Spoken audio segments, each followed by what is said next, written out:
about a year after the beginning of the business, I moved full-time to the business because there had to be someone present there to look after the staff, to look after clients, everything. You all would have heard people saying you should never get into business with your friends. Now it's even more riskier sometimes if you get into business with your partner. You said you were always very passionate about your beard and you love taking care of it and all that.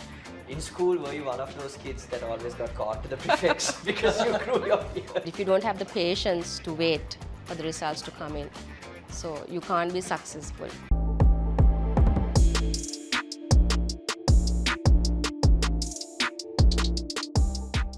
Alright, hello everyone. Welcome back to another episode of the Success Podcast. I'm joined here today with two very special guests, two very successful business people, Sachit Ranasinghe and Stephanie Mudaligi. Very nice to have you guys here. Thanks for having us.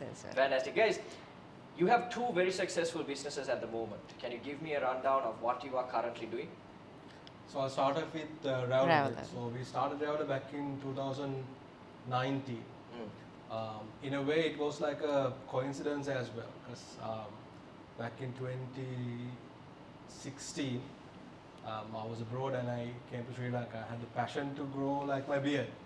So I used a lot of beard products, but there weren't any products in Sri Lanka to start with. There were a few brands, like some of them were like pretty good, but it wasn't like commercially available. So I started bringing down some products to use for myself. And then I started I wanted to bounce the idea and check whether if there's a market to it. So I started a small page on social media, mainly on Instagram. And then started, publishing posts. And I started getting inquiries. So I started doing deliveries of these beard oils and beard balms. We expanded to beard oils, beard balms, beard wash, conditioner, stuff like that. And we had this market which we never thought existed. And then afterwards, so it was myself and Steph, we were the ones who were doing deliveries. So at that time I had a full-time job. So I do deliveries on the weekends. And most of the time the clientele was mainly based in Colombo area. So I get to speak with them afterwards about the feedback on the products and just in general. We kept getting this one comment or feedback repeatedly, which is if there's a good barber shop for men who could do a proper beard and proper fades as well. So that struck us as well because there are barber shops in Sri Lanka, and especially if you take ladies salons, most of them do accept gents customers. But when we actually did a research, it turns out that there's no a barber shop that's exclusively for gents who does everything from head to toe, from haircuts, beard trims to skin services, spa services, stuff like that. So we thought, why not? We'll just open one up and see how it works.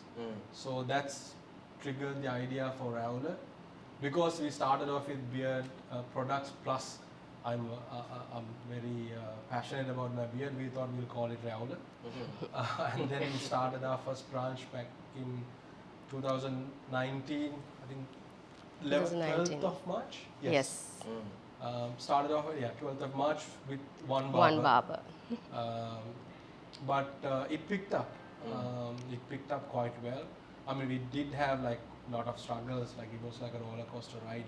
Because we started in March and then April we had the Easter attack, and then we slowly recovered from that, and then COVID came in, slowly recovered from that as well, and then the economic crisis, which had the most devastating impact for us. But yeah, it started off with a very simple idea. Like a side hustle for us it was. Exactly, yeah. Stephanie, what was your interaction like when starting this business? Were you full on into this idea, or did you have any reservations about it? Because Sachit was working a full-time job also at that time. And I know in Sri Lankan context, sometimes starting your own business can seem a bit daunting. It's a risky move. So I think you were married at the time, yes? Yes. And so what was your idea going into this? So I was working as well, I had my other business as well. I used to do events.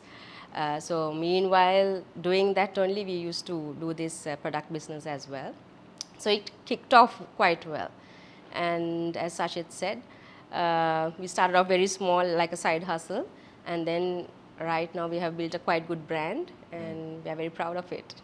What's the situation of Rauler at the moment? You said you started off with just one barber. One barber, yes. What's the capacity now? How many barbers do you all have? You all have multiple outlets as well. Can you talk a bit about that? So we have expanded it to 3 branches now. We have members, close to 50 staff members working for us right now. And we have some exciting news as well. We'll be opening 2 other branches in the coming years. That's fantastic. Now, you started off in 2019, and over just the span of about 7 years, you all have grown into 3 outlets, 50 staff members, you all are opening up 2 more. How easy or hard it is to manage this growth, this exponential growth that you guys are having? Is it that you use the profits from the current business to then go and open a new outlet, or what's the strategy like? Yeah, so we started off, it's basically bootstrapped. Okay. And then we started, so ideally we had a separate fund altogether. So we didn't like use our profits for anything else. We just kept on saving. We didn't take like any salaries or anything like that either. Even right now, we don't use the profit out of the business. Really? Yeah, so that's actually kept separately. And we have been reinvesting the same money to the business. I think that's one of the key things that we did to the business as well, because we don't pull out the money, because usually a lot of people, what they do is when you start making profits, they pull out the money. Yes. For your Absolutely. personal use. Yeah. But we didn't do that, and that is one of the key points for the business growth as well. I mean, that's one of the reasons why we were able to open up multiple stores within like 5-year or even 6-year period. And I mean, as Steph said, we have plans to open up 2 more. That's all completely bootstrapped. There are no like outside investors as of now. Wow. So both of you were doing other things when you started off this business. You were working a job, you had your own business. When did you know it was the right time to let go of those things and then go into the business full time? For me, it was quite difficult, right? As I said, when we started off with the business, it was not like a very easy ride. It was always bumpy. It was always like roller coaster ride.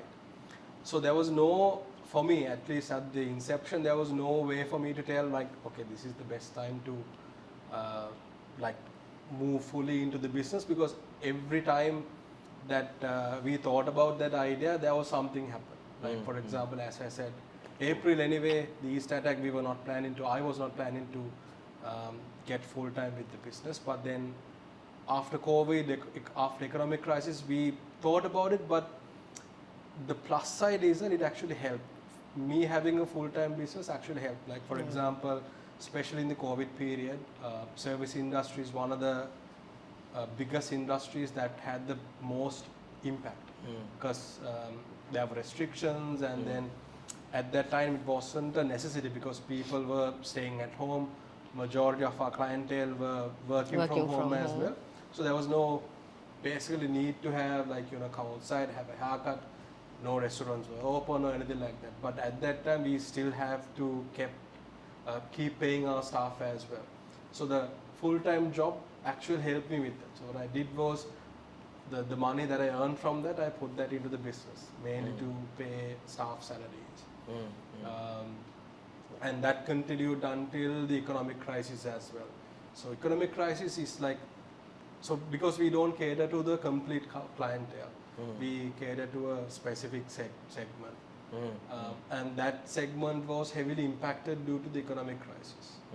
So majority of our customers went abroad. Like business people as well, some people gave up their businesses and then completely migrated. So even at that time, the full-time job actually helped. Because when I'm doing the full-time job, I'm fully on it, because Steph was fully handling the business herself. But on the weekends, I'm full on the business. So that combination actually helped. And it was only about last year, we've decided, okay, now it's the time to completely now move on into the business. So yeah, I mean, we've started 6 years ago, and it was actually last year that I started jumping full on to the business. What about you? For me, so I started coming this into full time about year after the beginning of the business. I moved full time to the business because there had to be someone present there to look after the staff, to look after clients, everything. So after years of starting, 1 year of starting the business, I came full time into the business, and until now, I'm involved fully full-time time. into the business.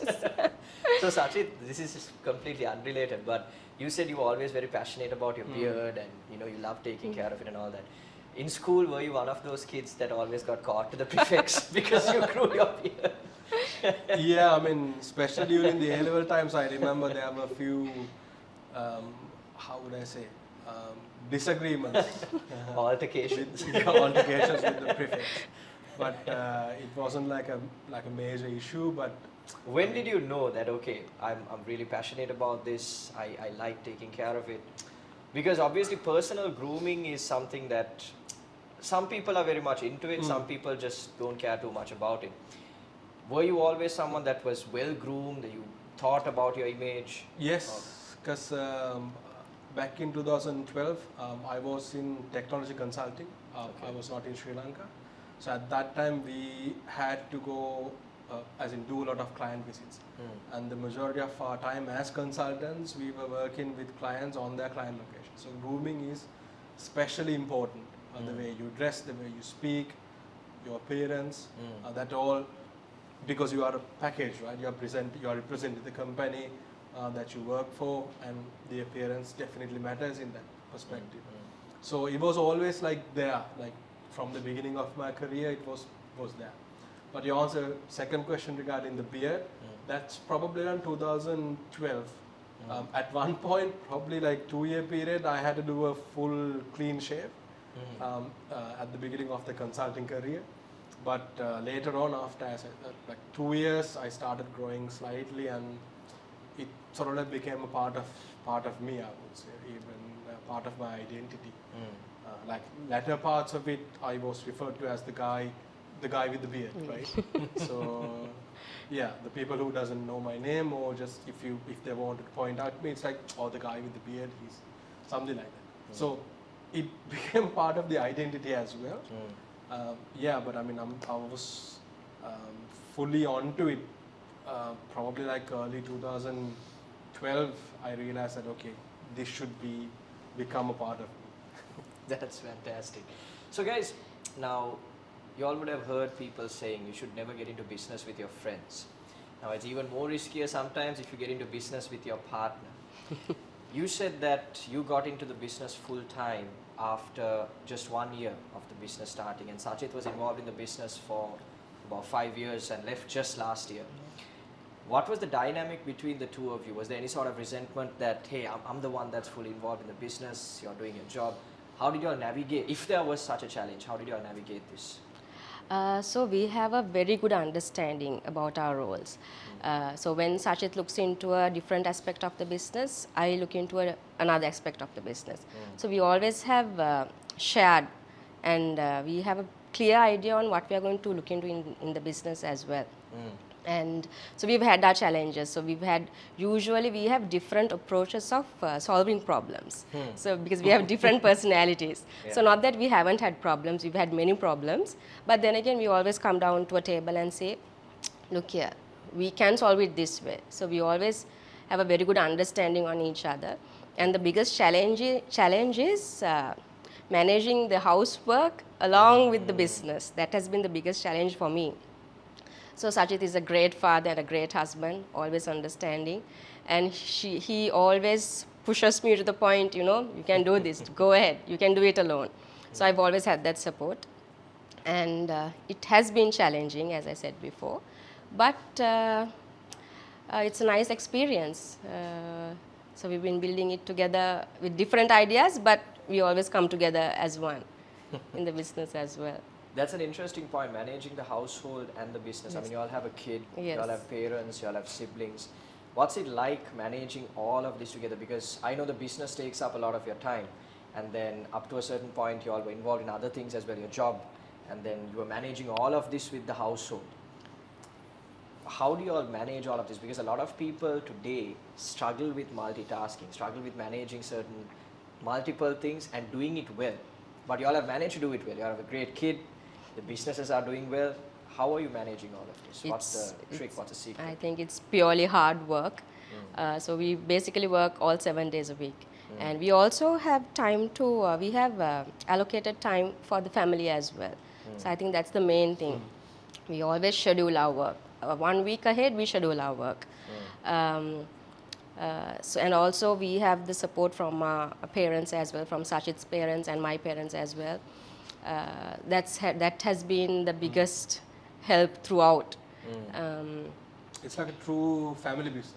Yeah. Like our parents are not directly involved, but indirectly they are, like some aspects of it they basically like take care of it. Like, so the biggest challenge in a business, or when you're starting up, or even right now, the biggest challenge is the time. You can't just allocate, okay, I'm going to allocate 3 hours for this business, that's it. You can't do that. Every day there's something. I mean, even coming here, I had to resolve like 2 issues that I had. So, I mean, it's a business, right? So there's always ups and downs, there's always challenges. So the biggest point is managing the time. So, I mean, we have the blessing of our parents, and because of that only, we were able to come this far. Otherwise, I don't think we'll be able to expand like this in a short period of time, or we would have just given up the business and start doing full-time work. So, yeah. Was there any point you felt that business is just not going great, we have to call it quits? Was there ever a point like that? Plenty of times, I suppose. Plenty of times at the beginning, because as Sachit said, COVID came, Easter tax came, economic crisis came. All those, every single time we thought, you know what? Because we can, go ahead with our careers, stop the business and go ahead with our careers. But then again, somehow we clicked to it, because this is like our baby. We love the business. We love what we do. Even being busy it was a good thing for us. I love being busy. Right? So we've had plenty of days, plenty of... Especially like in the COVID period. The business is not making any money, like 0 revenue, but still we have to keep paying our staff members. So at that point we were just thinking, because every month you get the news from media saying that, okay, we are going to open up the service business now. So next week we'll be opening up the service industry. But that never happened. That never happened. It took so long. Weeks and months.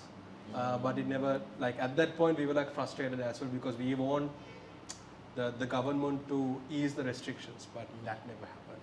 So the frustration kept on building up into the point where we actually have to sit down and discuss whether we should just let it go.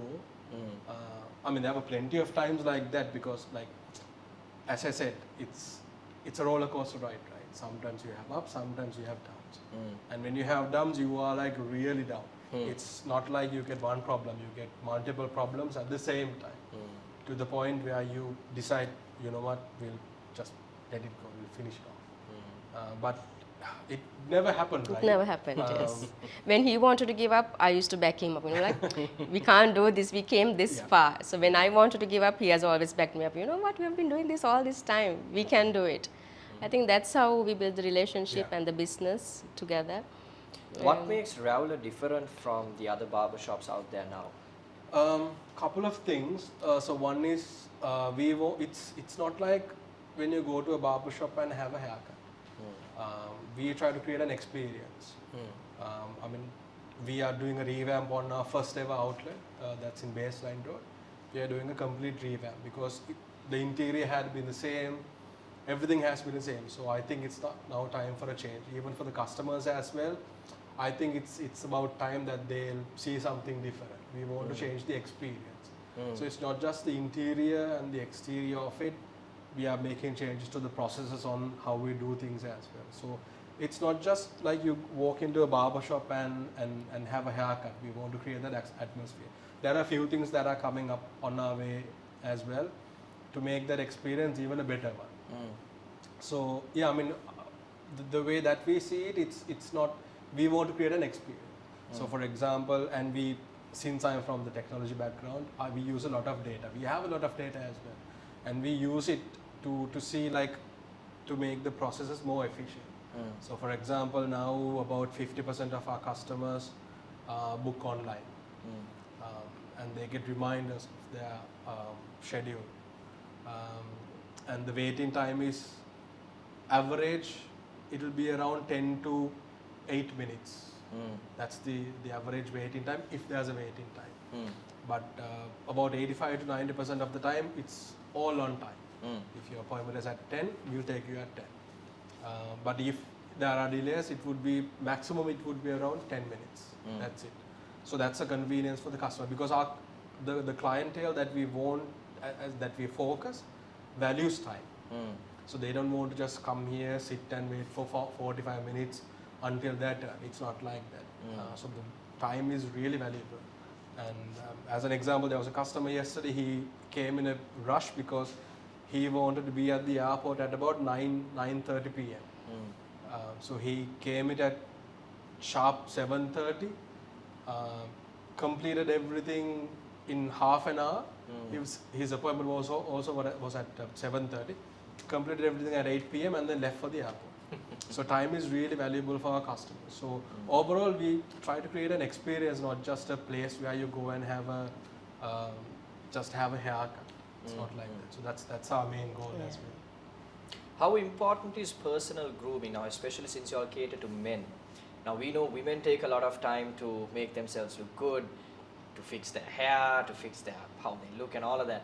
But men generally don't take that time, or at least a lot of men in general don't put a lot of effort into how they look. But how important is this? And why is it important that men should also take this time to make themselves look good? So that, of course, we've been trying to change how people think about this topic. So when we started off 8 years back, men's grooming wasn't even a topic. Nobody's focus was that actually.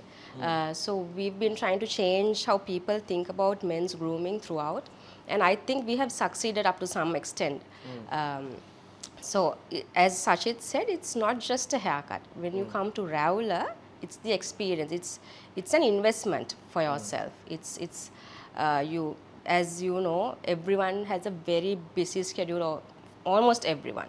Their lifestyles are very busy. So it's a place where we want them to come and wind down, relax, focus on your personal grooming.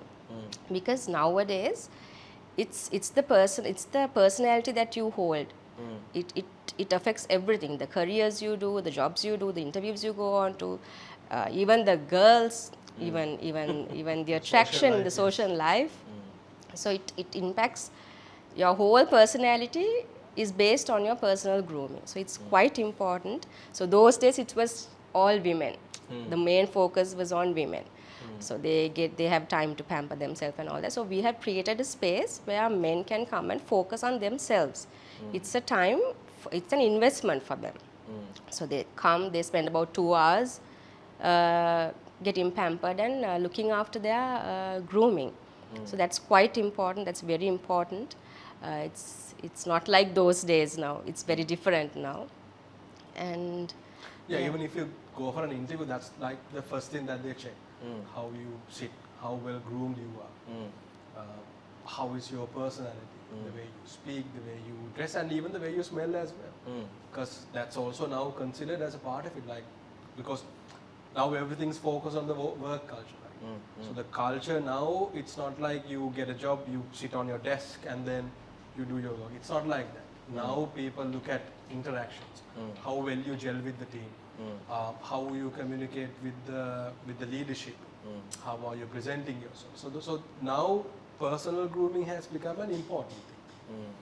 So it's not like back in the day. So even your nails now people notice, even for gents. even for gents, Yeah. yes. If you go for an interview, definitely they'll now it's a thing that they'll check how well groomed you are. So it's a massive. It has built up to a massive market as well, and also like there's a lot of awareness around it. It's interesting that both of you are passionate about business and want to do your own business, because Sri Lanka, I don't think, is a country that supports a lot of this idea.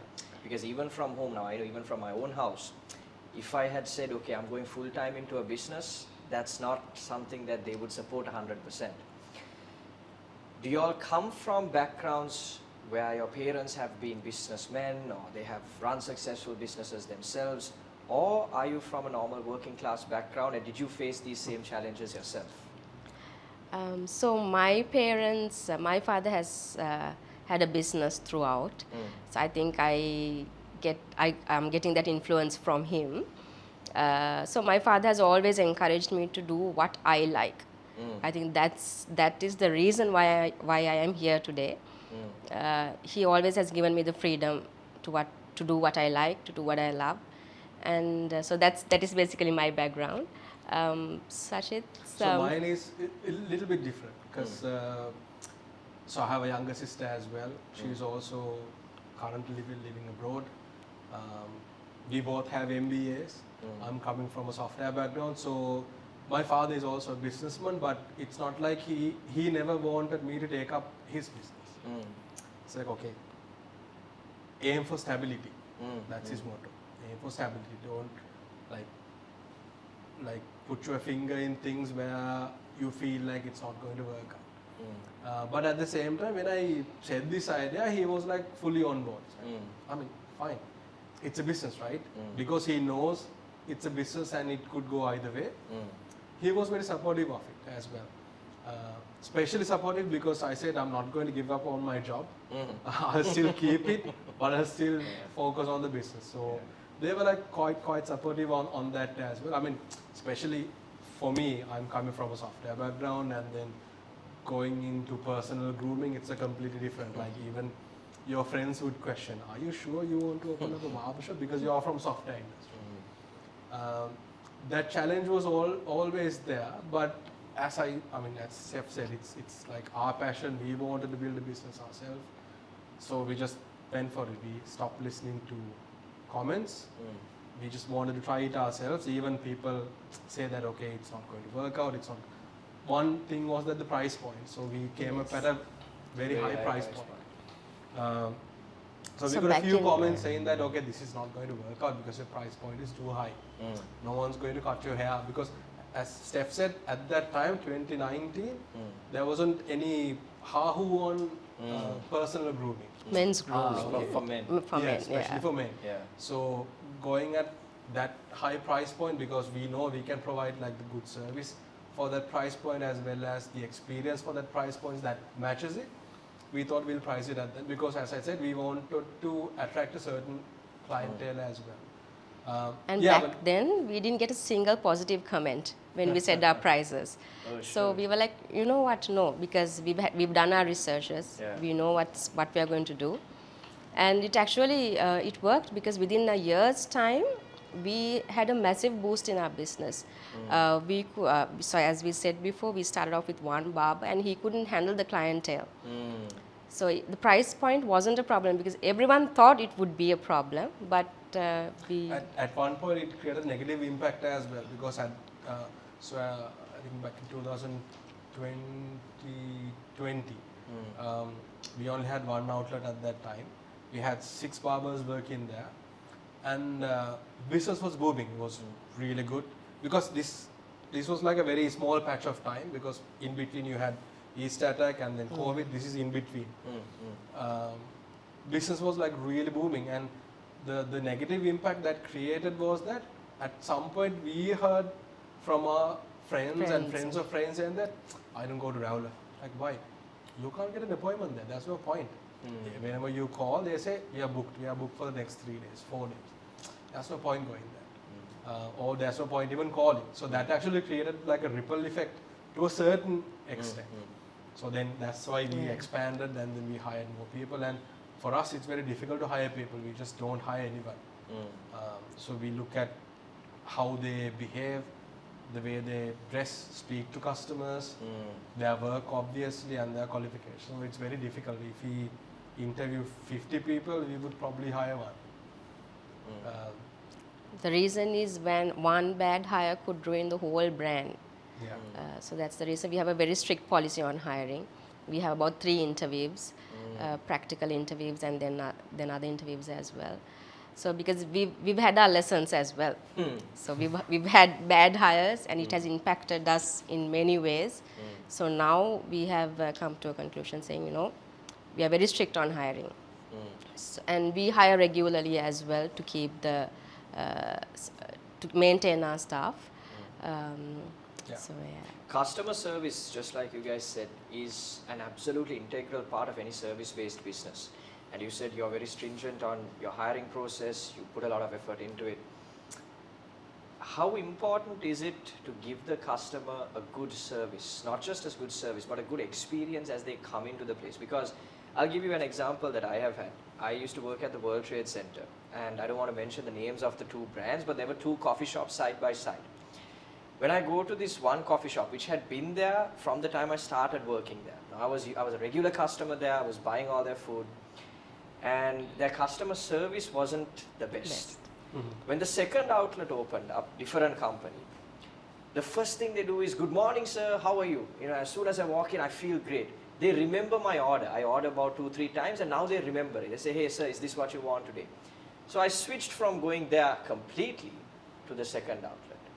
Do you all have any experiences like this in your shop, or even when you were doing your market research? Have you faced incidents like this? How important is good customer service? I think that's the most important thing right now. Number 1 right now. Because even if you take this stretch of the road, how many salons do you see? So that's the most important thing right now. It's not just the haircut that you give, it's the experience, it's the customer service. And we do remember our customers, we have full records of our customers, and that makes a lot of difference as well, because when the customer walks in, we know the services that customer wants. We know the name of the barber, and in certain cases we know the drink that they want. Because certain customers, they want like black coffee, some wants a green tea. So we had records like that. Even now we do. So that's all to build up on that customer experience. I think nowadays that's the most important thing. People just don't go there or go to a coffee shop, as you said, not just to get a coffee, they want to experience the service. That's, I think, the most important thing right now. Absolutely. How important is being able to speak English, being in your industry? It depends. So I'll actually answer it in a different way. Like, it depends on the clientele and where your location is. So let's say if you are in a remote area and your target market is your city, that's, let's say, far away from Colombo, English might not be the most necessary thing for you. However, if your clientele is different, and if you're catering to a clientele, especially in Colombo, or if your clientele is, or your location is in a tourist area, then that becomes the most important aspect of it. Like for us as well, we get quite a lot of foreign clients. We get customers who book in 2 weeks or 1 week in advance while they're in their, let's say, UK or US, their native country, before traveling to Sri Lanka. We have customers who get down from the airport and the first visit is to the barber shop. We actually have a couple of clients there today as well. They are coming to the airport and the first visit is to the barber shop. And just even before, because we had an inquiry whether is there a place for him to put his luggages. And that's straightly coming from the airport to the barber shop and then going back to his hotel to check in. So English is massively important right now, especially to our clientele. If you are in Colombo, if your barber shop or salon is in Colombo, that has become like a necessity right now. And if you're targeting to a higher-end market, English is vital. Yeah. You need English language. How easy or hard is it to hire people, or are there a lot of people who are capable of speaking English fluently, or do you all provide training? How does this work? So most of the barbers are not very fluent in English when we hire them. We do training programs. We invest a lot in training and development, to be honest. And so we conduct English classes internally as well. because we know the importance of English. Because of that, we train them. We even train them how to dress, how to talk, how to hold your personality. So likewise, we do have English classes, and we train them. We train them how to present yourself to a client. As business owners, to move in the business community, how important is your ability to speak in English, to speak in public?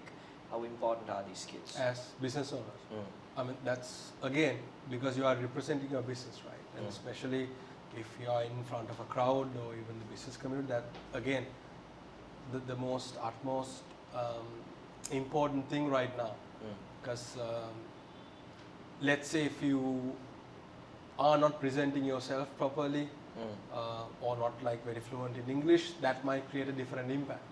Or that might even attract the wrong clientele as well. So that's quite important that you speak in English, your behavior, your personality. Yeah. I want to backtrack a little to talk about the mentality we spoke about earlier of Sri Lankans being a bit risk averse in terms of business. Do you think that's changing now with the advancement of technology, with the advancement of social media, and so many businessmen building an online presence and promoting the fact that, hey, getting into business is cool, getting into business is a good thing? Do you think it's actually a good thing? Because I personally believe that not everyone is capable of running their own business. Yeah. How true or false is that statement? I agree with what you mentioned, like your point of view, I agree, because just because you have an investor or you have some money to put into a business doesn't make you a good brand. And there's a difference between a business and a brand as well. You can build a business, but you can't build a brand. And that takes a lot of effort. Just because you think you can build a business doesn't make any sense for you to build something like that. And you need to do like a market research, gap analysis, understanding if there's a niche, and like who are your competitors, other companies who are doing similar things, what kind of experience that you put into, and like even the placements of where your services are and your products are. So there's quite a lot of planning into it. So unless you are capable of doing all of that, coming up with the marketing plan, investment plan, the service menu, the time, the revenue plan, profit margins and stuff like that, unless you have all of those things figured out, then I don't think there's no point of getting into a business, because otherwise it's just going to be a waste of money, right? Just for the sake of creating a business, there's no point of investing money into it unless you believe in it, unless you believe there's a market to it. What are the most important qualities that a person should have in order to be successful at a business? You need to have patience. That is number one, because once you start a business, the results won't come in months or years time. It's going to take a lot of time, because there are challenges. So most of the time what happens is you find an investor or you find a sum of money and you start the business. But if you don't have the patience to wait for the results to come in, so you can't be successful. So you need to have your patience, you need to be fully involved in the business, you need to have your focus throughout. The consistency, the focus has to be consistent. That's the main resilience, that's the main thing. So what happens is usually you're focused for about a year, and then when the business is not showing you the numbers, you automatically lose your focus. That's not going to happen. So the focus has to be consistent. Yeah. That is, those are the two main qualities that you need to have: patience and the focus. Absolutely. Guys, thank you so much for being here. I really appreciate you taking the time, and I think you shared a lot of valuable insights as to how to be a good business person. You shared some good insights as to how a person can groom themselves and what is the importance of a man especially having that passion to groom themselves and look good. So thank you so much for taking this time and being here with me today. I would like to ask you one last question before we wrap up. For anyone out there that's looking to start a new business, that's looking to get into this field of either entrepreneurship or this business field, what advice would you leave them with? Do your research, be I'll give you a couple of advices. One, do your research and understand if there's a niche to it. Two, you need to be resilient. As a business, it goes up and down. It's a roller coaster. Three, be prepared to invest more time than you think it will take. So those are the three advices that I could give. Stephanie? I think same thing. Resilience is the most important thing, as I told before as well. It's the focus. If you can't focus, don't get into a business. If you can't invest your time in the business, do not. Because we can't rely on staff members nowadays. You have to be present in the business. You have to be in the business. And if you can do that, you're good to go. Fantastic. Thank you so much, guys. Thanks for being here. Thanks for Thanks, having Shah. us as Thanks. well. Alright guys, if you enjoyed this video, make sure to subscribe to the channel, share this with a friend, and let us know your thoughts down in the comments below. Until our next video, keep practicing.